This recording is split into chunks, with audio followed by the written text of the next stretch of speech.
Детско-юношеская библиотека Алекминска ведет целенаправленную работу для привлечения детей в мир чтения. Подробнее в следующем сюжете. В наш век, когда подрастающее поколение все больше становится заложником информационного бума, а интерес к книге неуклонно угасает, вопрос о том, как возрождать интерес к литературе и печатному слову, становится все острее. Детско-юношеская библиотека города Алекминска уже давно ведет целенаправленную работу в этом направлении. Мероприятия полностью посвящены чтению детскому, детской книге, детскому чтению. У нас возрастная группа разная.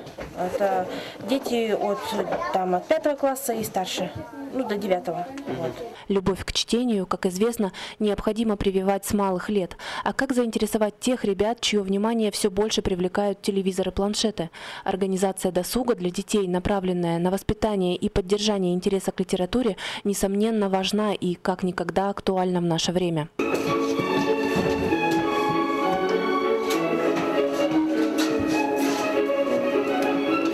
Ольга Варакина, Максим Копылов, НВК «Саха», Алекминск.